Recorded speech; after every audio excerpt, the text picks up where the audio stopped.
I'm your host, Lou Sitzer. This is Climate Changes, and we're doing a special program, an hour-long program today, because it is featuring Focus the Nation, a national teach-in on climate change.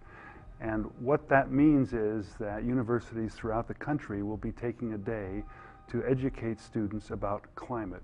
And that's what we're going to be doing here with 5 local experts. Actually, at the moment, there are 4 because Bethany Jones from Truckee is hopefully on her way down here. We're in the midst of a snowstorm, and Highway 80 is closed. It's ironic because we're talking about global warming on a day where we are getting plenty of snow. But if Bethany comes in during the show, we'll mic her up, and she'll be able to contribute as an organizer of the Sierra Business Council in Truckee, a very active organization in the Sierra.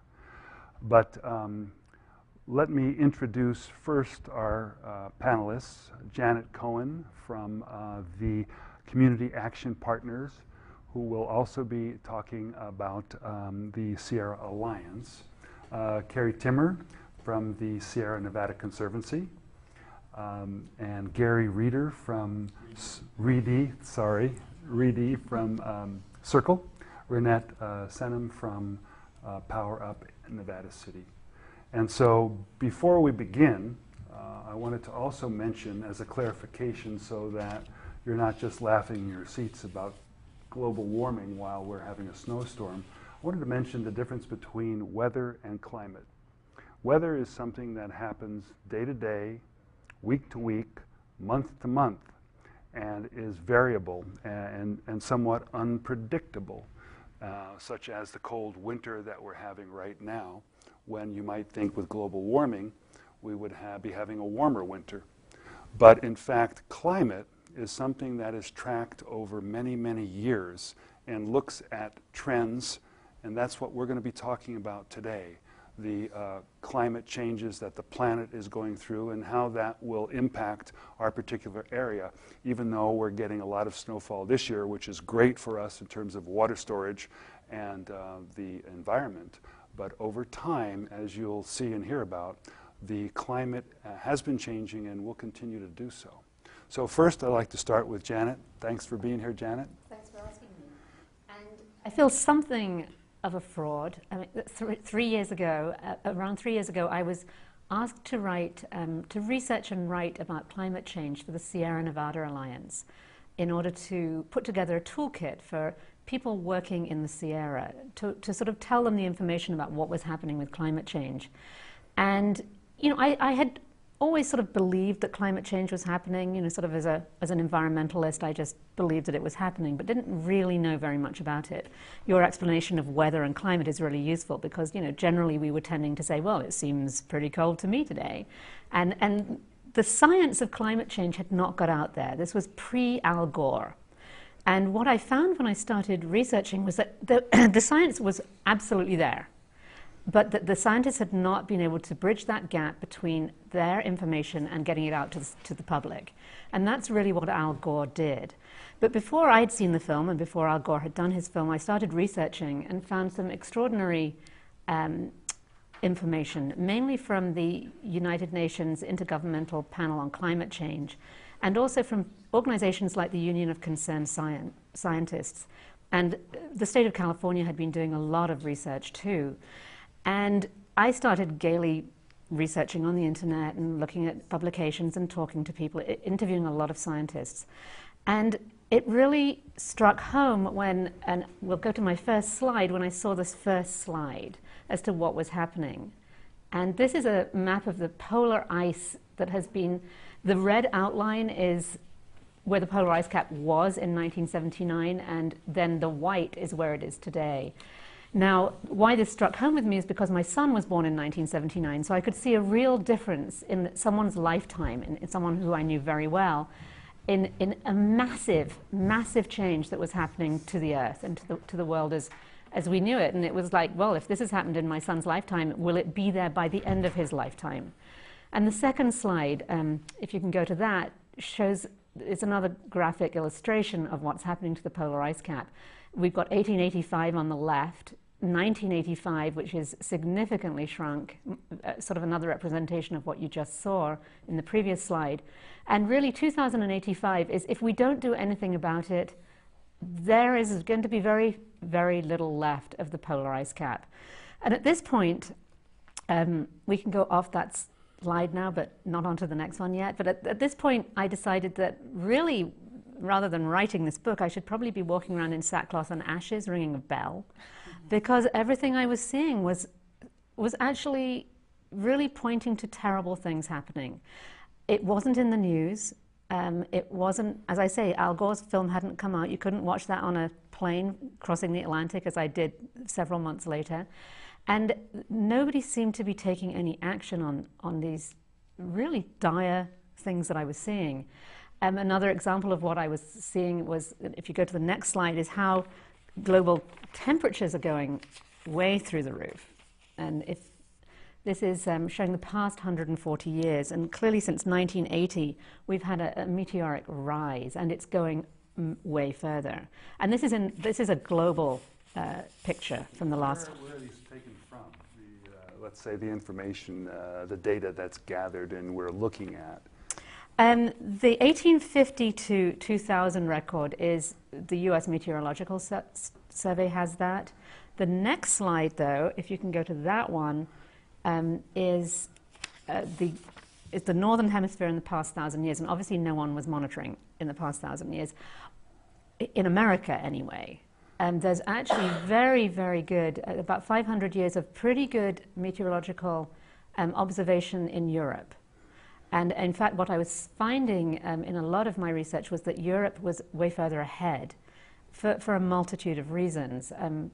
Further ahead in what ways? Further ahead in understanding climate change, accepting climate change, and adapting to climate change. They have things, floating houses in Holland, things like that.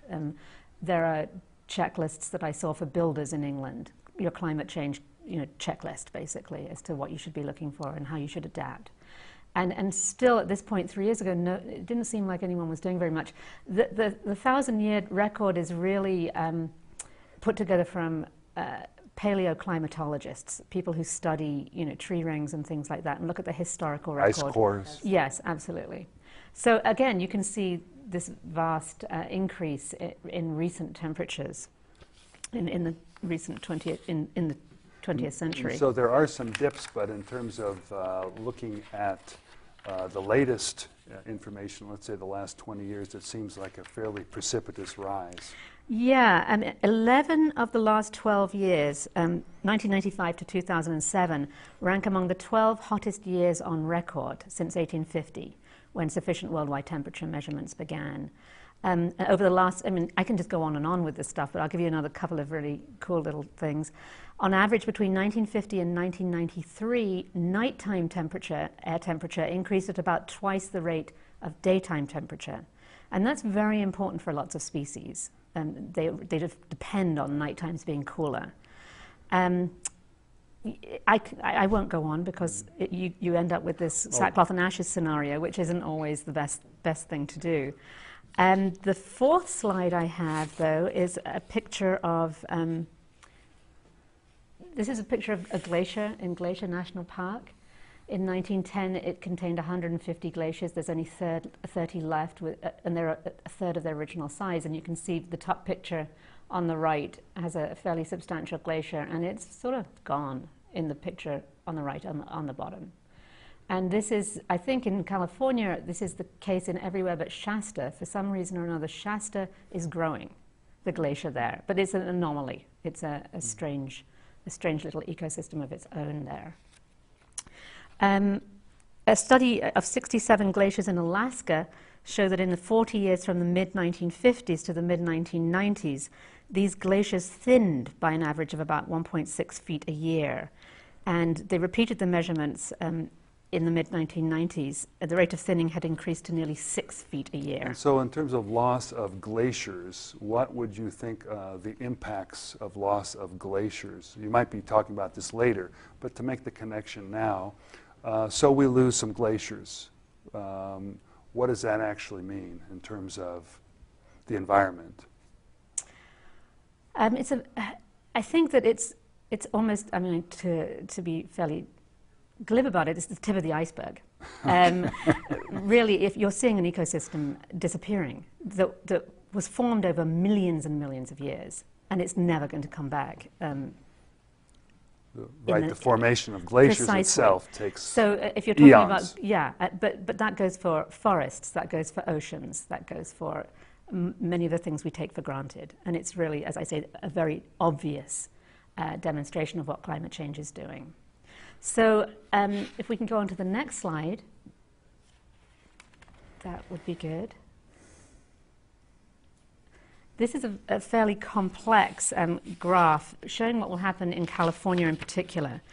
This is showing 3 different climate change scenarios on the right, basically saying that if we don't do anything about emissions, everything in the bright orange, we're going to have a 90% loss in Sierra snowpack, 2.5 times more critically dry years, and 20% increase in energy demand. And it goes slightly down in the lesser colors there, but essentially we're looking at a vast change in the Sierra, both in snowpack, in forest yields, wildfires, increase in electricity demand, bad days, deaths through heat, and so on and so forth.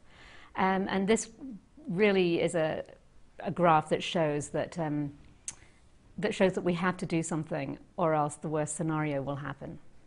And I think I've more or less used up the time that I have. There are several other things we can come back to, but right. And the warming up of the environment not only is indicated by the melting of glaciers, the loss of snowpack, but also water storage, and I think absolutely. we'll probably get into some of those issues in the next 45 minutes. Certainly for skiers amongst us, you know, you're going to have to head down to Mount Whitney if you want to ski in the Sierra, because northern Sierra snow is going to be very different.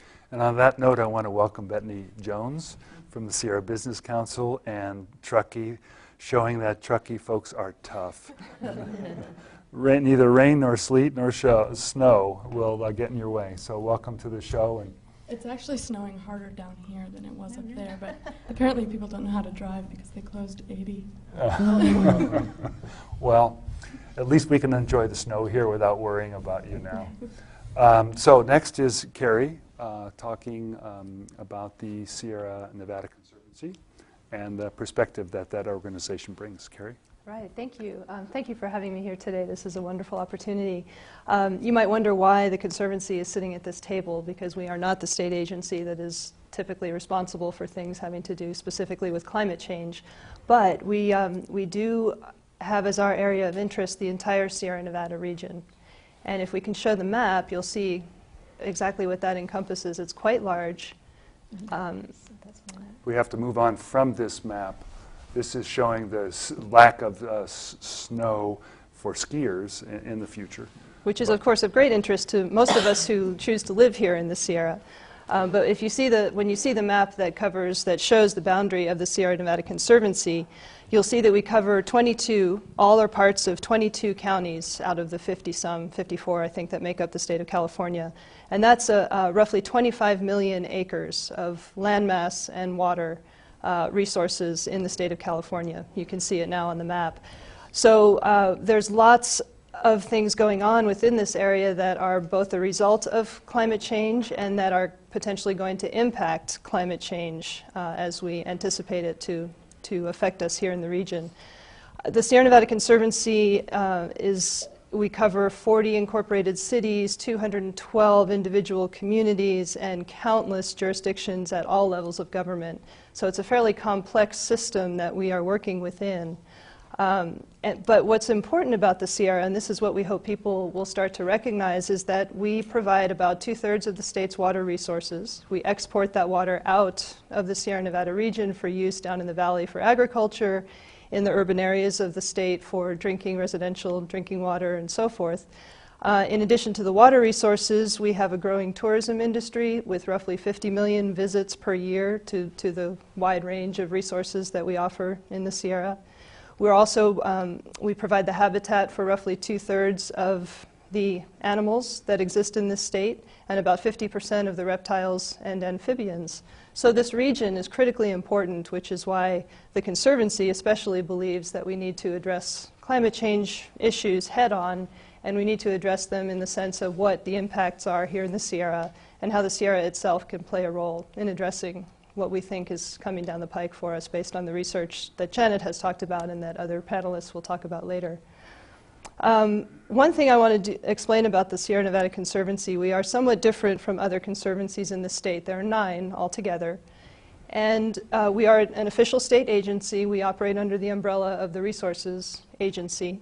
And most conservancies have as their primary focus the protection of natural resources, which is fairly obvious in the name. However, because of all the things that we just described, the values and benefits of the Sierra Nevada as a region, we have a much broader mission than most every other conservancy. So we deal with recreation and tourism, protection of working landscapes, the ranches and farms and so forth. Also cultural and historic resources and community sustainability and other things. So we have lots of different program areas that go beyond just natural resource protection.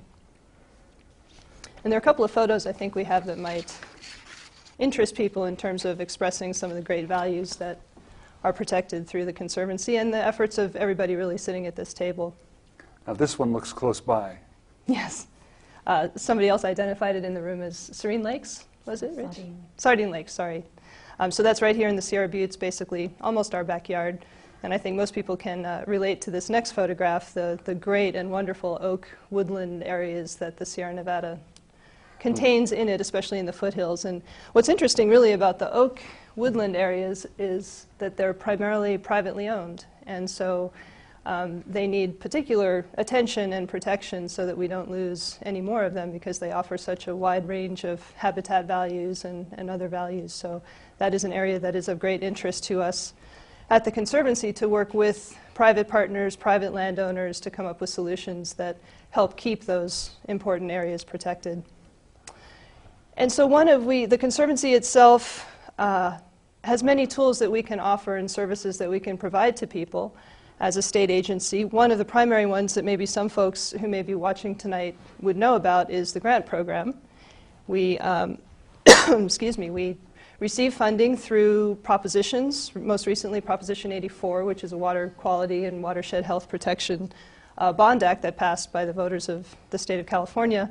And out of Prop 84, we, the Conservancy, received funding that we can now distribute to nonprofit organizations, to local, state, and federal government agencies, tribal entities, and so forth, to do the great work on the ground. And we have some folks sitting right here at the table who have taken advantage of that opportunity.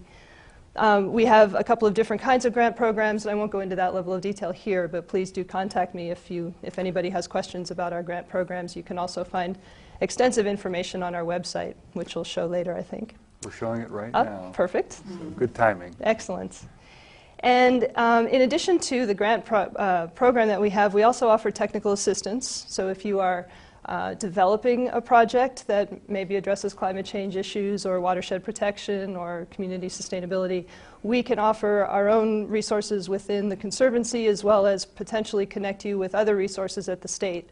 So I hope that people watching will view us as a major resource as they look at project development and so forth. We do offer more than just money, although I realize money is critically important. Your office is now in Auburn? We are headquartered in Auburn. We do also, though, in order to better serve this large service area, we do have area offices as well.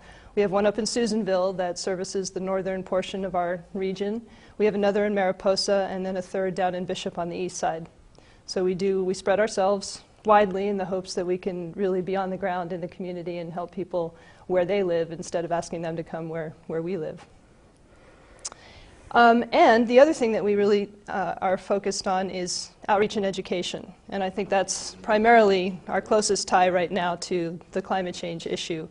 We recently, in December, hosted a climate change symposium, which is the first of what we hope will be many annual symposia in the future.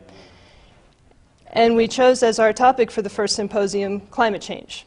But again, we really wanted to focus this symposium on climate change as it impacts the Sierra Nevada. So the first half of the symposium was we addressed, or we got an overview really from Dr. Dan Kahan, who is an incredible specialist whom Janet knows well, and he instructed us on what to expect in the Sierra in terms of potential impacts. This is part of the symposium that took Exactly. place at Miners Foundry. That's right, we're right here in Nevada City, in fact. We had hundreds of people in attendance. Over 300 people, which was very exciting for us as our first event out the door to have that much interest expressed in our agency and in this topic throughout the region. We had people lined up at the front door waiting to get in. It was quite exciting. But what was really exciting to me about the symposium, and to most of us at the Conservancy, I think, was the focus on action that individuals can take, action that communities can take, and particularly what the communities in the Sierra can contribute toward dealing with and addressing issues related to climate change. So that encompassed both reducing the activities that might add to the impacts, but also, and probably equally as important, are the adaptations that we and the communities within the Sierra can adapt to and adopt, and I think Renette's going to talk about some of those as well. Just ways that we can provide solutions. You know, we may be part of the problem, but we also can be a huge part of the solution. And that's really what the focus was for this particular symposium. We're quite excited about that. The Conservancy intends and hopes to continue in a leadership role for convening people to come together and talk about potential solutions, and to also disseminate information. We haven't quite yet, but we're very close to getting information up on our website. So we hope to serve as a portal for additional information. I might also point out that the state of California has a watershed portal as well, but it has now a climate change portal, and I think the website is, the web address is showing on the TV now. And that, if you go to that website, you can have access to more information than you'll know what to do with. So I highly encourage you to take a look at that particular www.climatechange.ca.gov, and you'll have access to quite a lot of information. Okay, I want to thank you. One of the things that I look forward to hearing more about are the action programs, and my greatest hope is that because of the communication systems that we have, information travels so quickly that good examples of programs that work can be transmitted to so many people who can then work on what is already proven to be successful. So Bethany, thank you so much for coming. Hopefully your mic is working. We'll give it a test out. If not, you just talk really loud. But. I can do that. So I'm from an organization called the Sierra Business Council. Is that loud enough? It is. We're based up in Truckee, and we work throughout the Sierra Nevada on different programs that try to link community vitality and social justice issues with environmental quality and well-being and economic prosperity. And so we're clearly, as an organization interested in the long-term sustainability of the Sierra Nevada, we're clearly very interested in climate change and the impacts it will have on the region. And looking at that data and some of that research, we started to think, well, how can we both mitigate climate change and the effects of climate change, but also increase the region's adaptive capacity to deal with climate change. And so our programs around climate change now are really addressing both of those two things. One, how can the region contribute to reducing greenhouse gases in the atmosphere? And two, how can, through reducing greenhouse gases in the atmosphere, how can we increase the adaptability of the Sierra Nevada to deal with changes on the horizon?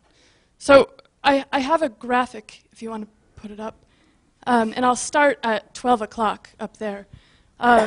This graphic shows a few key areas that we're looking in projects that target community, economy, and environment around this idea of mitigating and adapting to climate change. So starting at 12 o'clock, leadership training. This is really a critical element of our program at Sierra Business Council. We have an institute called Sierra Leadership Institute, and the idea here and how it relates to climate change is that the challenges are so complex that it's really going to take people from many sectors, from the nonprofit sector, government, business, just individuals in the community, all working together to try to come up with solutions. And so through this Leadership Institute, we train government officials, business leaders, nonprofit leaders in in collaborative techniques and facilitative techniques to take those leadership skills onward.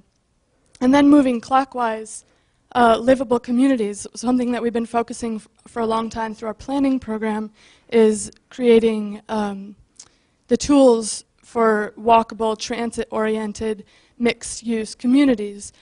This is critical because first, we want to reduce the transportation fuels which contribute to greenhouse gas emissions in the atmosphere. And also, as an adaptive strategy, creating more walkable communities as the price of gas continues to go up, and this is related to climate change, it's going to be critical for people to be able to access things in their local economy and community. And so we have developed a commercial and mixed-use toolkit that's been used in communities around the Sierra and beyond, providing local planners and governments and developers the tools to do that. Is any of this available on your website? Yeah, this is should all be available on our new website. We'll be posting that momentarily. And then moving on, renewable energy. This is critical. In the Sierra Nevada, we have tremendous energy assets and resources. We have the ability to produce biomass energy, thereby also reducing fuel loads on a lot of our forest lands, solar and wind and geothermal as well. There's potential there. And so trying to find ways to relocalize our energy supply is one effort we're working on there. Additionally, energy efficiency. Energy efficiency and conservation is really the cheapest, most reliable, most technologically feasible new source of energy. And so we're working with several major utility companies throughout the Sierra Nevada, sector by sector, to implement energy efficiency measures. Then moving on, local living economies. We're developing several Think Local First programs throughout the Sierra Nevada.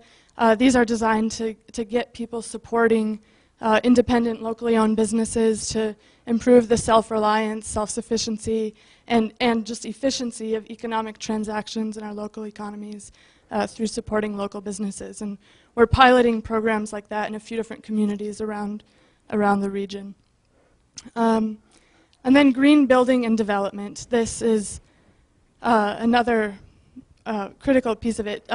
If we can, development is going to happen. If we can make it greener and more socially and environmentally responsible, then and using fewer greenhouse gases, then we're also creating or reducing our reliance on fossil fuels, which contribute greenhouse gases to the atmosphere, and improving energy efficiency. And so we're working on a few programs in this area.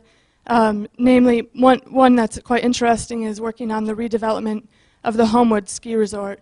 The owners of that property want to make it the greenest, most socially responsible ski resort in the country, and so we're working on developing that sustainability plan for them. Are there plans also for the Sierra College campus up there to be green? Yeah.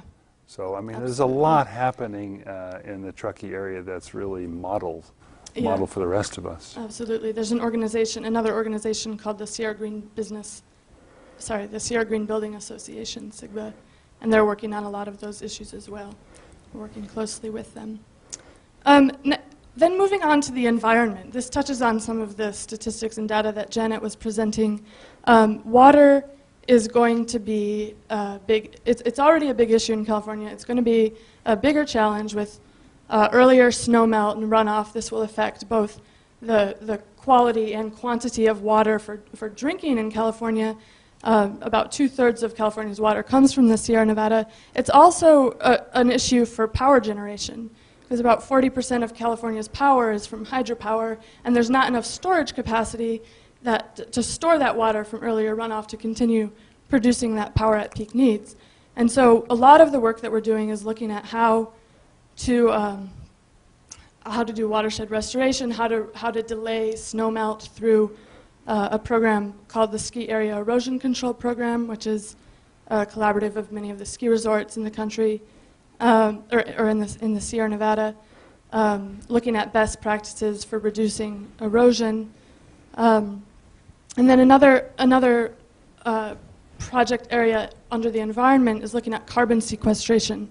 And with that, we're developing a program called the Sierra Nevada Carbon Cooperative, which is to work with land trusts and landowners and land managers throughout the region to conserve and manage, and in some cases reforest areas for carbon sequestration.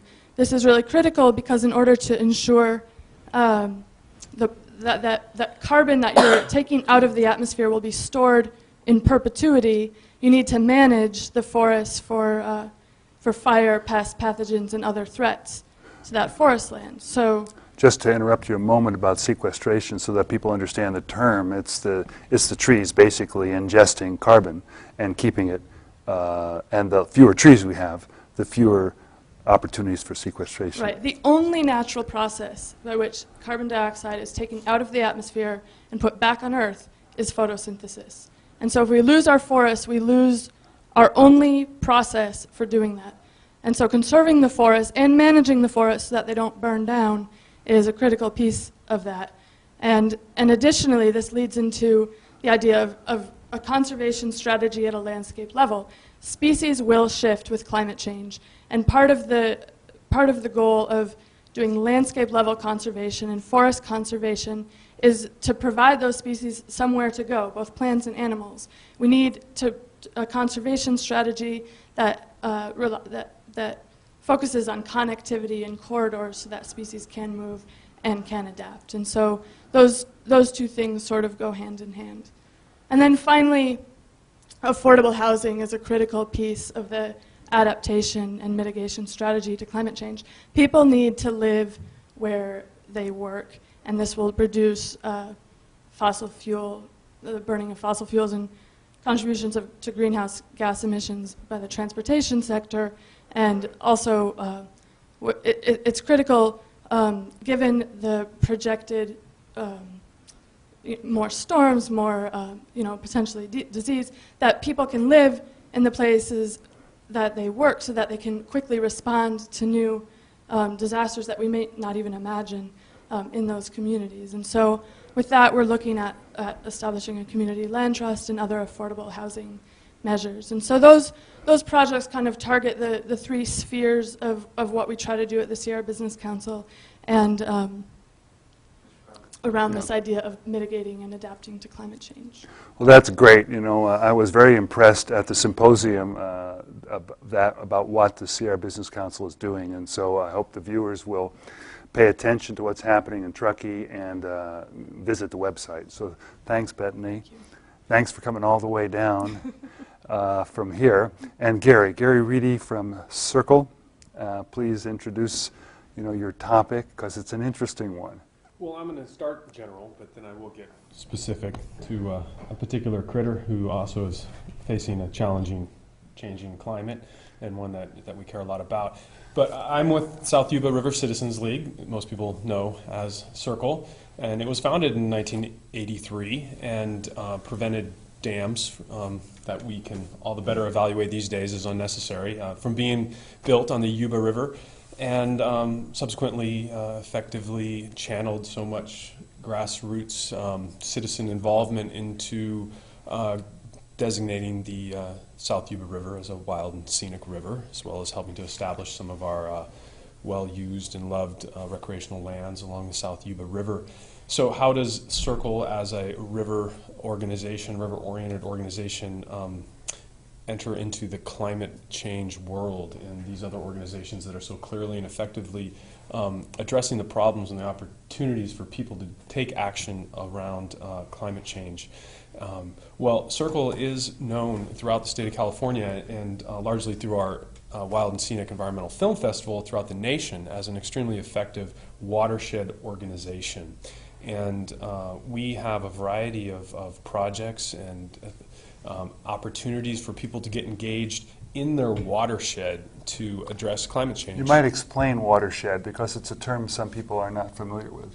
Well, all the water that falls in a particular portion of the Sierra Nevada, which drains out the mouth of the Yuba River near Marysville, falls somewhere within the 1,300 square miles of the Yuba watershed, a fairly large watershed amongst the 20 or so watersheds of the Sierra Nevada region. So it's really where the mountains shed the water into rivers, valleys, and collecting to to house life and all other Yeah, in Europe they call it a environments. catchment, which might even be a better term given the look at where water falls on the land, all draining into one outflow.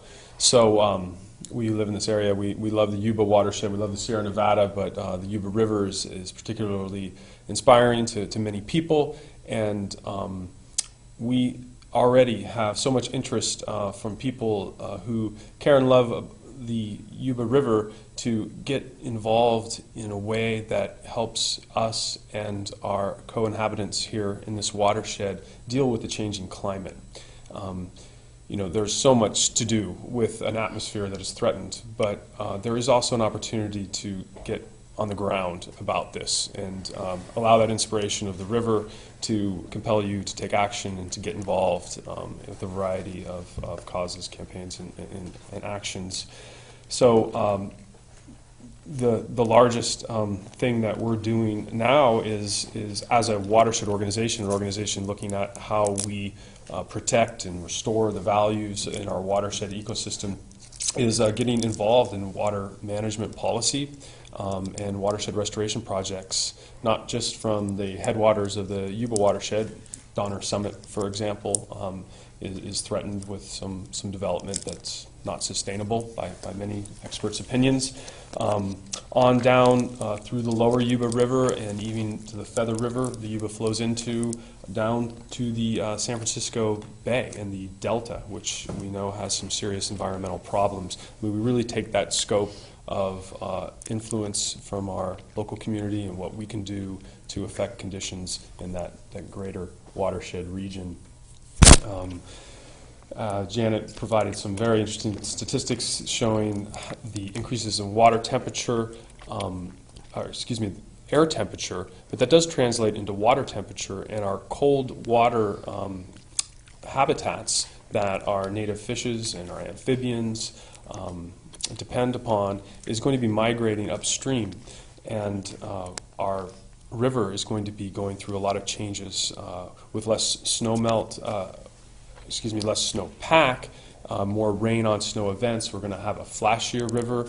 We're going to have more extreme flows, both at the high end, floods, and the low end. And this has big consequences for native species and the ecosystem. So being involved in a water management policy and watershed restoration projects is something that there's an opportunity for people to help us be effective in that realm. And I think with that, I'll go ahead and introduce salmon. The first slide shows that there are only 4 populations of spring run Chinook salmon in the Central Valley, and that is seen as a significant unit of salmon in the overall range of Pacific salmon. The Central Valley, they're evolutionarily significant there, and they're at risk of extinction. They're threatened officially with extinction, and there are only 4 populations actually remaining with any independence. And one of those 4 is the Yuba River spring run Chinook salmon. Is that one pictured in pink? Colored pink, and the legend there shows that pink is at high risk of extinction. So without some serious changes in the Yuba River, we are going to lose our genetically distinct spring run Chinook salmon that have lived here for 350,000 years or more. And losing a key species also would indicate more than that. I mean, in terms of the impact, it's not just going to impact that one fish. Yeah, arguably salmon are one of the most significant keystone species that ever existed in the Yuba watershed. There were grizzly bears, there were wolves, there were red-legged frogs in abundance, and great gray owls too. Well, the salmon are still here. They're just knocking at some doors down below, and they have some big challenges ahead of them that, of course, we intend to help them overcome. And some pessimistic people may see climate change as a reason to say, well, look at with finite amounts of water available and all the challenges that we face as humans, limited water resources, we probably can't restore salmon. But we certainly don't take that as a legitimate option. Salmon can be restored. We can prevent them from going extinct. And to do so, there are changes that have to happen right here on the Yuba River. And in doing so, we build a more resilient ecosystem. It's not just about the salmon. There are scores of native plants that are threatened with extinction due to climate change, and plants in particular which can't migrate to a different portion of the Sierra Nevada to find new habitats. And habitats are greatly fragmented to begin with, even for animals that can move. There isn't necessarily somewhere to go. There is a wave of extinction that is predicted, and as Carrie covered, there's a great amount of biodiversity in the Sierra Nevada region. If we can restore salmon and prevent their extinction, we will be preventing the extinction of many other species as well, and that is really the goal. Maybe we should take a look at some of the work that the Circle organization does in terms of dam analysis and salmon runs. Sure. So did we get that second slide yeah. yet? Let's go ahead and look at that, because I think it is interesting and reiterate some points made earlier about warming air temperatures. Predictions of 2 to 8 degrees Celsius, the atmosphere to increase in California here, it does translate to increased water temperatures. The Yuba River area is circled in yellow, and you can see that with just 2 degrees Celsius warming of the air, the area in gray, which is predicted water temperatures above thresholds for our native cold water fishes, expands up into the Sierra Nevada. And of course, as the temperature goes up, the expansion of that warm water inhospitable to our native fishes goes on up too. So that's an important backdrop. Again, not just for salmon, but for a variety of species. Right. And as you suggested, Lou, let's look at a video that Thomas Dunkel prepared. It was part of the last year's Wild and Scenic Film Festival, which featured again this year some tremendous films on the Yuba. But perhaps something you want to talk further on here as we look at the watershed. Well, as with most watersheds in the Central Valley region, dams have blocked access to habitats by spring run chinook, steelhead, trout, green sturgeon, other anadromous species. In fact, more than 90% of the habitat for these anadromous fishes is blocked by dams. Englebright Dam is the upstream barrier for anadromous fish in the Yuba River. Salmon and steelhead are stopped here since 1941, when this dam was built, for the purpose of trapping debris from hydraulic mining and the speculative goals of those who wish to reopen hydraulic mining at that time. There is a small recreational reservoir behind the dam, and there are, there's a tremendous amount of sediment stored behind the dam. But Daguerre Point Dam, in the video at this point, it was built in 1906, stores a really insignificant amount of sediment. Although it does have fish ladders that allow access to 23 miles of the lower Yuba River, it's a complete barrier to green sturgeon, a native anadromous fish threatened with extinction. It's been around for at least 70 million years. And so what is Circle's work in relation to these dams and other dams that have been built? Well, we're taking a variety of actions to remedy the problem at Daguerre Point Dam. It's really, since 1906, or the ladders were built in the 1930s, nothing has been done to remedy this problem. It now is tied with diversions for irrigation, but the diversions could be re-engineered. The dam is unnecessary, and it needs to be removed, or full fish passage needs to be provided at Daguerre Point Dam. We've actually sued the Army Corps of Engineers and the National Marine Fisheries Service over their inaction about that problem for our threatened species. Right, so a lot of work ahead. Circle is an organization with hundreds, I think, how many were there at the Circle Film Festival?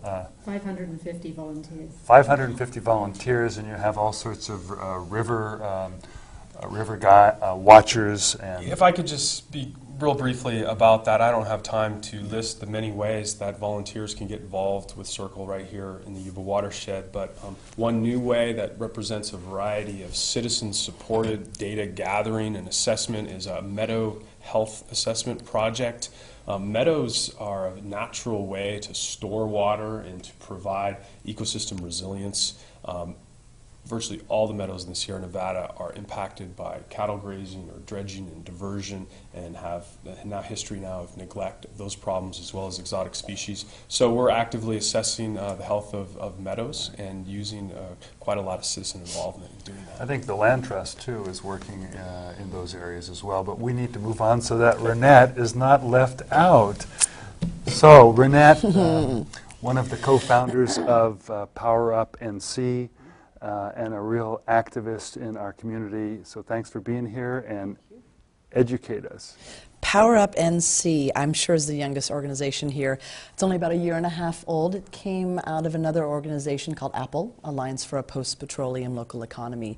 About 1.5 years ago, we actually, before Power Up came into being, there was a community clean energy extravaganza we put together called Powerpalooza. And it was successful for its first year. We received about 1,000 attendees. And what we were focusing on was bringing alternative energy, clean energy, and local community solutions to the community. And we found out that that was really connecting and really working with the community. And we realized we should, myself and my partner, Kelly Casperson, who worked with the Powerpalooza, we realized that we could actually focus a lot of our attention, our work, on bringing solutions to the community. So we decided to create Power Up. And basically what we do is we find energy-efficient programs and incentives for Nevada City specifically, but also for it to be shared with other rural communities in California. Currently, we've just acquired a contract with Nevada City municipality to conduct an energy audit and inventory as well to lower their emissions as well as energy usage. Then we also have some really kind of boots-on-the-ground programs. One of the things we are doing is we actually kind of select and organize and put together and then publicize PG&E free energy-efficient workshops. This can range from anything from photovoltaic to HVAC systems to cool roof programs to just how to really button up your home. And these are actually free workshops that are available to anybody in the Sierras. Another thing that we're doing, and we're actually having a great time doing this, is we've been going to businesses throughout Nevada City and Grass Valley and Penn Valley and I think Downeyville and Sierra City and so on. And what we're doing is we're literally going into all these different businesses and we are taking an inventory of all the different light bulbs. And then we're replacing all of them with CFLs, everything from floodlights to CFLs are? Compact fluorescent lights. And which save energy. About 75% of your energy. And so we've been going throughout all these different businesses, and we've been doing that for about, I think, 8 months now. And at this time, we've saved about 450 tons of carbon emissions just by these light bulbs alone, as well as about $200,000 you can find for an annual savings with these businesses now, just by changing over their light bulbs. So we're doing that, and one of the newer things we're doing this year is I think we have up to 500, I believe, homes that we can go to do an actual audit as well for low income. If you make less than $29,000 a year, you qualify, and we'll literally go in and we'll look at your home and we'll do weatherization. That includes everything from, if you have less than 4 inches of insulation in your attic, we'll blow in more insulation. This is free. This is provided from PG&E. And so we'll give you free insulation, we'll weather strip, even replace some doors, replace broken glass windows, also put or install air vents into your attic area. It's really an amazing program, and it's just to really button up people's homes who otherwise can't afford it. And I say free in the sense that it does cost money, but in the long run it saves money, and it also saves the environment. Well, it does, absolutely, all the above. And it does cost us every time we pay our PG&E bill. There's a little tax we pay, and that's how this funding is coming about. So we're doing that right now, and that's going to be coming up this year. So we'll, of course, have this on our website when this is actually an active program, and people can just either call us or email us and sign up for it. So we're doing that. Right now, PG&E does provide this program, but we're hoping to actually kind of take that over for this area. That way we can be much more quickly available to get to the folks rather than have a 2-month wait, which is generally how long it takes for PG&E to come to these folks' homes to do this audit. So we have that. Also currently this last Christmas we did what was called the LED Christmas Light Exchange, where we had people bring in to us 2 strands of Christmas lights and swap out with LED light-emitting diode lights. And this is about a 90% savings on your electricity. We swapped out about 700 strands of lights with other local residences. And then there's something else we're doing too, which is one of the more dear projects to my heart, and this is what's called Fever. And this is something we're doing with Nevada Union High School kids. I think currently right now I'm working with approximately 250 students in a variety of different organizations and classes, from their student congress to the leadership classes to their, what else is there, student body, to also environmental organizations, and we're creating a vision. And Fever stands for Futuristic, Energetic, Visionary, Environmental Revolution. And what we're doing, and this is really a pilot program that came out of my frustration with not moving fast enough with some of the local government. Go, Renette. What we're doing, I know, don't get me frustrated, whatever you do. And so what I did was I basically approached these school kids and said, would you be willing to create the change we want to see in the world right here with our local schools? So what we did is we broke up, the other previous slide, we broke up our world in different categories, everything from governance to economy to environment. And then what we do is we break out into, okay, let's take environment here on this slide. Just tell me, what's the perfect environment? Imagine what your environment that you would like to see. And they're saying things like, we want it ecologically balanced, we want abundant wildlife, we want it to be sustainable, we want low impact societies. And then what we do is we're actually breaking off, let's say for instance, ecologically balanced, and we break that off into, okay, tell me what we can do right now today to get to that ecologically balanced world that we want. And they start breaking down into, okay, we can do this, this, this, and that. And the objective is this whole entire year is to create that vision. And I said to them, I promise to give you the next 4 years of my life. And so, for instance, what we have here is clean air. So they broke down, how do we get to clean air? How can I specifically get to clean air? And that's a problem particular in this that's why we part of the region. This one is an example. So we have, well, we can carpool, buy hybrid, use public transportation, combine road trips, bicycle more, fly less, walk. And then what we're doing is, this whole year is about visioning, and I say, okay, I'll give you the next 4 years of my life. The next 3 years, what we'll do is we'll take some of those specific visions of ours, and we'll break them down, and then we'll start implementing them right here on the school campus. So this is ground zero for change. And I said to them, I said, please understand that you're going to be models for your parents and grandparents. I said, because the objective here is in 4 years' time to kind of hand over this campus to the next generation of students, saying, okay, this is the world we all want. And what we're trying to do is break it down into, okay, this is a huge vision that seems really out there and almost intangible, but when you break it down to what do I need to do right this very moment, well, I can walk instead of drive. It doesn't seem so overwhelming or such a large objective, which I think a lot of people in our world see climate change and all these energy efficient things we like to do is just too big. And it's actually no, in fact, it comes down to right now, this very moment, small little tasks. It's all a series of small tasks. Well, it's also going to be hard to get kids out of their cars, but it's not really. They can still carpool, they can still do a lot of things, but in terms of thinking about their daily life and where they want the future to be, it's really great that what you're doing and involving them in this exercise, which is more than a visionary exercise. Right, and it's again, it's not like you have to do more to change the world. What we were saying earlier is you just have to do things differently and align yourself to a higher vision, and then basically make sure that you take into consideration that vision when you're going about either your business or your education, your schooling, your day-to-day tasks and going about life. It's great. It's great. Well, while and anything anybody want to add at this point that they just remembered that they forgot to say? This is your opportunity. We've got a couple minutes left. Well, I did forget to mention that the dams in the Yuba watershed are going through a process of relicensing, and that's something that is a collaborative process, involves public comments and so forth, and we're at the beginning of a multi-year process. Okay. Anyone else? All right, so I'm going to take a couple of minutes to, while I'm talking, we'll be showing some websites that you can look up further information on, to investigate what people have said, to basically look at what's happening regionally and locally, because we live in an area that is tremendously active. You know, not only are we gifted with a beautiful environment that people are drawn to, but the environment is one that people want to preserve, not just for historic purposes, but for all the ways in which we enjoy it on a daily basis.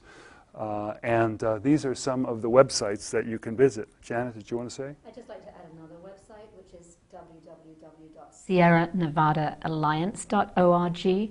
And they are soon to post the second edition of this toolkit that we wrote for people around the Sierra as to how to deal with adapting for climate change in processes like dam relicensing, wildlife, how to developing housing, etc., etc. So the toolkit will be at www.sierranevadaalliance.org. And perhaps we can air that as soon as this is over. We did show it during your presentation. So again, I want to mention that it's very encouraging to see so many organizations alive, doing important work, doing work that can use volunteers and need our support.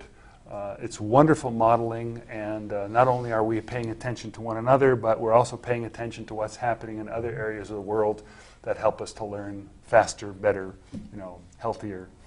I want to say that this is the third in a series of shows that we'll be airing, and just from what you've all said, I hope that some of you will be back in future programs to develop what you've said in a little more in depth.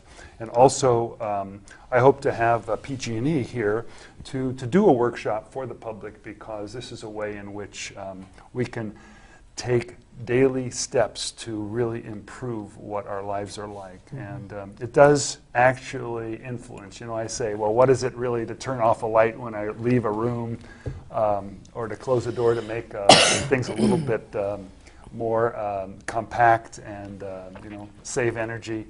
And so there are things that really we can do on a daily basis, and actions that these folks are taking. So please support the organizations. Thank you all for the time that you've taken to educate, help educate our community. And please continue to watch Climate Changes at NCTV and help out here in doing what we do. So thanks a lot for watching.